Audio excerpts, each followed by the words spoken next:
Otomaatuma yookaan jahan akkam godhu wayyamee deemu. Amma laale akkitti waan kana baasuun formaata nuuf qabu uummanni kun uummata adiidha jechuudha. Adiidha. Irra guddaa amma nuti Oromoon dhahinee jechuudha uummata kana nusu waliigallee uummatuma adii qaama seerallee ta'ee yookiin nama akkas qaama seeraa keessatti jara wajji waliigaluu qabu.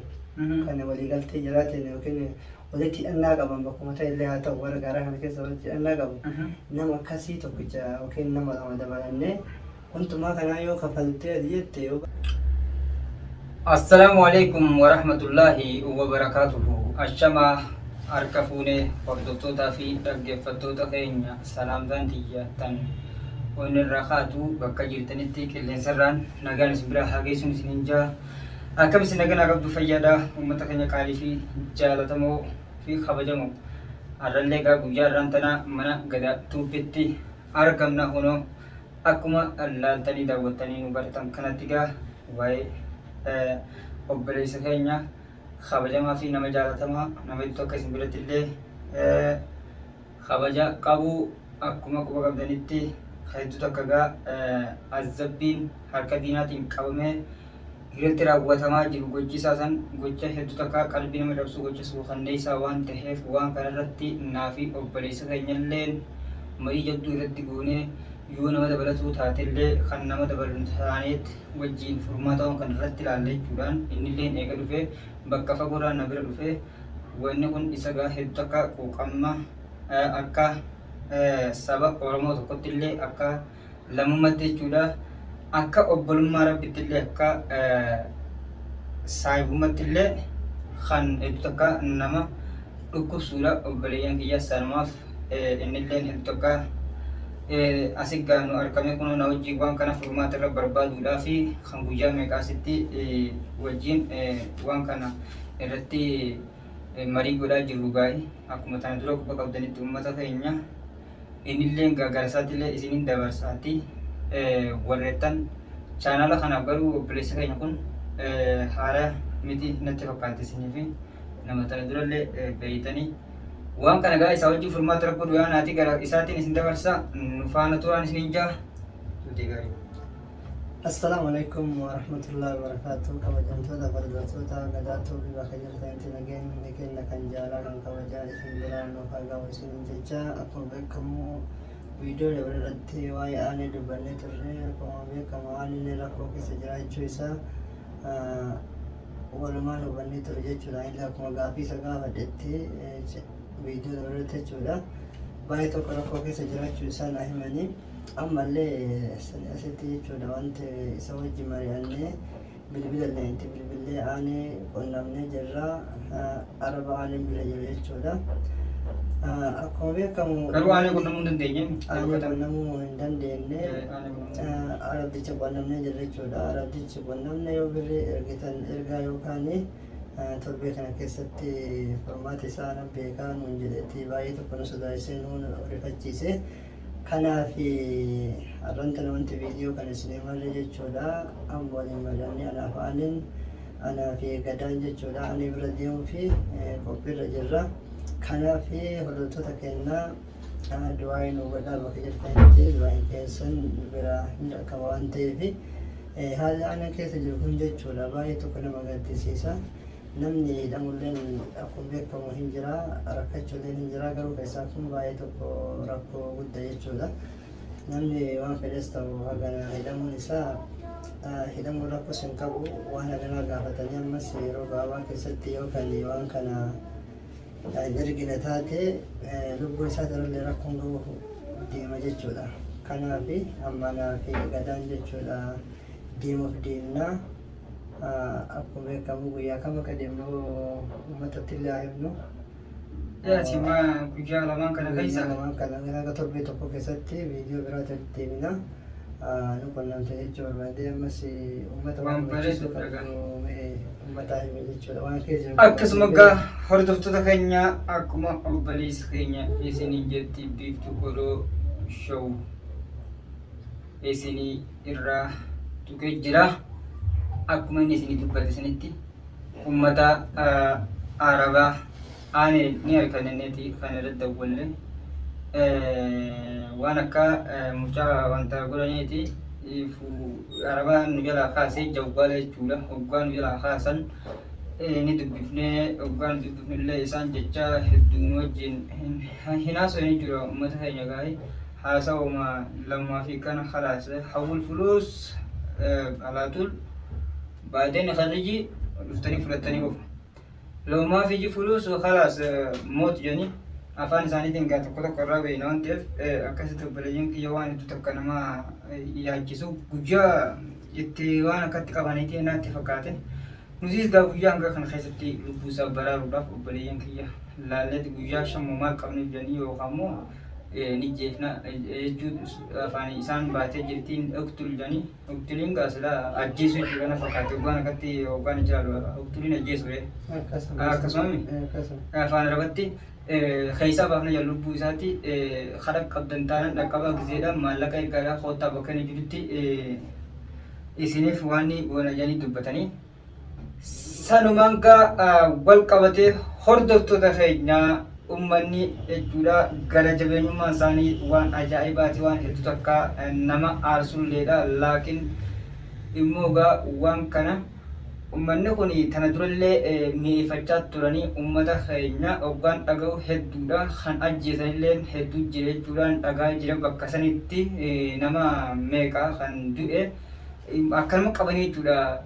Yeroo hedduudha karaan san karaa wanni malee deemtu waan ta'eef namootan asiin karaa suudiidhaa taarii baatanii waan kana hedduu takka irraa quba qabdan waan ta'eef hordoftoota keenya asumaan hordoftoonni suudiidhaa jechuudha warri oomaanilleen kan taaribaan karaa kana deeme hedduu akka waan karaa kana dalagamu oomaanitti illee wali dalagama hojii suuditti illee waan dalagamuuf hedduu akka irraa quba qabdan jechuu barbaadeeti. Asumaan gaa uummata keenya ummanni jechuun lubbuu namaa hojjechiisuu illee hin sodaatu.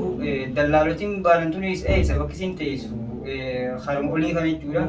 Gara keessatti warra gara keessatti maqaa garaagaraatiin maqaa baafatanii uummata Oromooti warra karaa gara gaadeen guutuu isaanii warra saamaa ture isaan kunneen uummata hedduu deemee ture.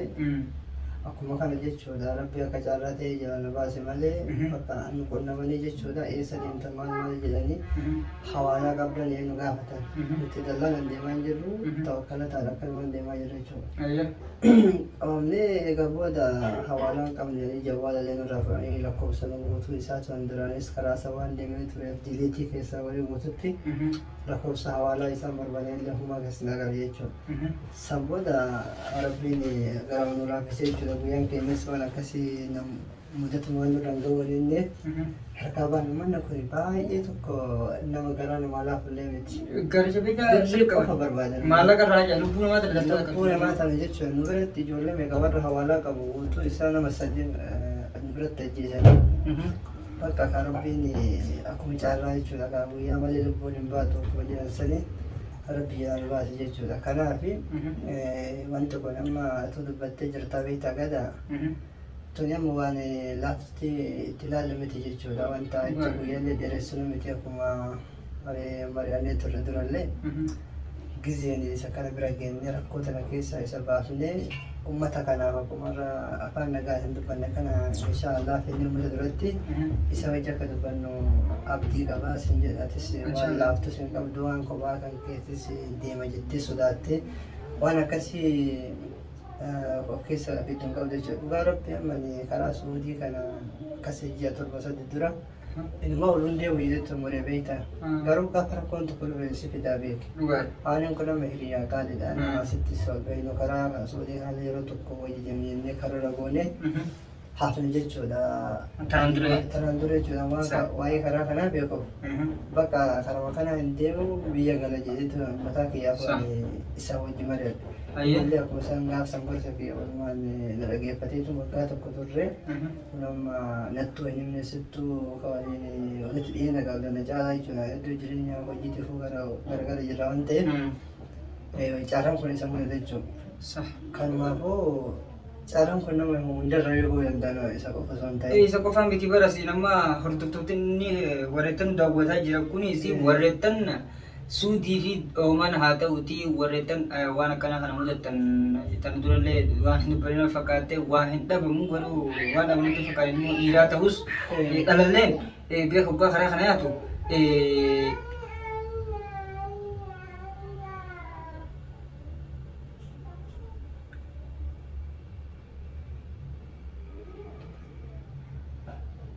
Dalallee waggaa karaa kana deemtu akkuma beekamutti kan irraan deemtu dallaala wanni jedhamu sunis waan hedduu takka garaa namatti jabaatu uummata keenya akkuma isin quba qabdanii ha dallaallee uummata keenya ha Oromoodha namni gurraachi akkasii arabni adiin fa'aa maal ajaa gaa'u maal agartamane waan ta'eef. Waa'ee zarummaa keessa irraa hin qabne akkuma firummaa sirraa hin qabne. Inni birrii argatu sidiisu.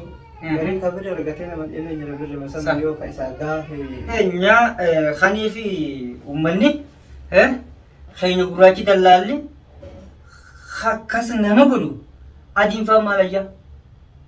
Dhalaa meeqaan tama kan dallaalli namni gurraachi jechuudha obboleessa kiyya. Qawwee afaan qawweetiin gubbaa dhaabbatu. Fuulanii garaa keessatti qabanii daldalaatti beekamu isin dhalaan obboleettii teenya haadha mana keenyaati ummaa teenyaas haadha teenyaas waa hedduu nu taati akkas godhaniiti uummanni keenya warreettiin dallaaloti jechuudha. Gochattaa irraa raawwachaa jira. Afaan kan kee beeku akkan si godhu afaan kee hin beekne maalayya. Asuma. Nafsi nama ajjeese hojii seera wayii san gaafatu ka ajjeese gaara keessatti. Meeqaan kan barama ajjeesan jedhan keessatti immoo ijoollee gaafachaa jira. Ijoollee ta'e. Guyyaa hunda wallahi irraan agarra ofii kiyyaan bira arge meeqame. Sanumaaf. Kun amma waan baay'ee tokko nama suuqaneessa jechuudha. Wantoota kenna. Amma kanaaf walumaa galatti wanti jechuun barbaannu hin deemnaa marii keenya akkuma walitti fagnetti deemnee achitti akka isa baafnu isin agarsiifnaa isin jenna.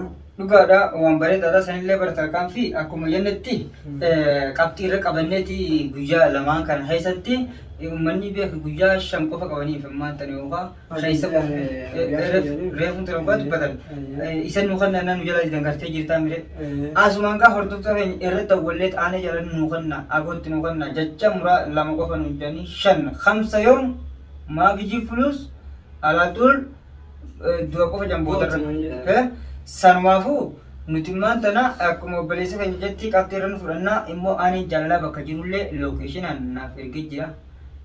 Akka waan itti lookshin isaa bana jira jawwaal isaati kanaan irra deemaa jechuudha irra dhahinaa nutis takkanaas egaa lookshin akka nu qabda rakkota kan qabu lookshin wanti nama danda'u waan ta'eef karaatis anis hin beeka waan ta'eef atis hin beeka rakkota kan qabu nama dabalatu qabnu keessa nama dabalatu soo kan danda'amu barbaachisu jechuudha walumaa mari'annetti daballee qaamootu as dhufuu danda'u jechuudha.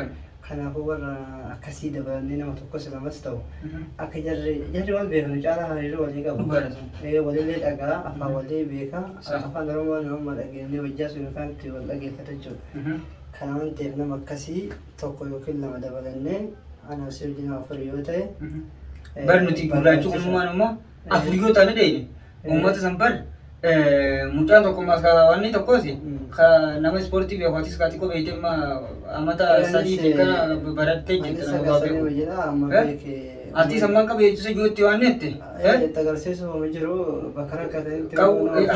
Bakka rakkatee waan maaliif barannee waan kana anis beekama hanga sanitti immoo amma takkitii sirwaniin baradde nama lama kan beekan waan gaggabsaniiti. Sunis suma jiraatu amma lubbuutti jabti na baate baleessa yoo waan kana hojjechuun beektaa fi salphaadha.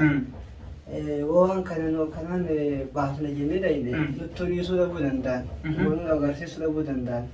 Kanaafuu dura dhayinee jiraasanii waliigaltee goonee kana rabaa kana itti argine isa nu agarsiisanii yoo ka jarri haalli kun jarri meeshaa gurguddaa harkaa qaba isin danda'amu dhabuu danda'a kan jedhamu ta'ee shakkiin akkasii dhufamu ta'e mallaqa kafalleetu ba'a aadiidha. Yoo akkatti wal biraan osoo mirree hin kafalle mallaqa kanaan kafalle wal biraan nu baanee kan jedhamu taate waan beeknu fi waan humna keenyatti haga dandeenyetti isa akka baafnu ni goona jechuudha. Waan barate ka yeroo makaan itti fayyadamu malee. Maaliif wanti baratuuf yeroo rakkate malee gaafa si keessa taa'uun faayidaan qabu beeki. Kanaaf inshaallah kara jiru maraan formaata godhuuf ani jaalaa baasuuf qophiirra jirra. hordoftoota keenya sirriitti nu hordofaa waan irra genne guyyaa guyyaan isinii galla kennaa viidiyoo isinii barraa isinii jenna hatta akkasiiti gadawaan isaanii jettu akkuma gaa baree waan bareedaadha akkuma baleessa keenya isinii jetti gaa hordoftoota keenya aanee jaalalaa nuti zammaan tana guyyaa lamaan kana keessatti finnee if biret deebisuudhaaf du'aa rabbi bi'iznillaahi ta'ala izni rabbiitiin jechuudha nuti kan tawakkalannee hojii yaanu rabbii keenya tokkicha ilma namaa immoo hin sodaannu hanga addunyaarra jedhu rabbii tokkicha qofa kan sodaannu saniifuu gaa nutis hanga jirruun jechuudha obboleeyyan kiyya aanee jaalalaa jechuudha nama duraanis wajjin nyaanee innillee akkasii wajjin nyaatee akkuma isin kana dura quba qabdanitti gaa waldhabbiin xixiqqoo nuuf jidditti guyyaa nuufi inni xiqqoo waan hojjetu argaman obboleessa keenya akkuma waliin araarsetti dhumatte sanilleen akkuma tasaa taateetii dhiifama godheefiitiin jira innilleen gartee dhiifama naan jedhe obboleeyyan kiyya gaa akkasitaan jaalaltiyya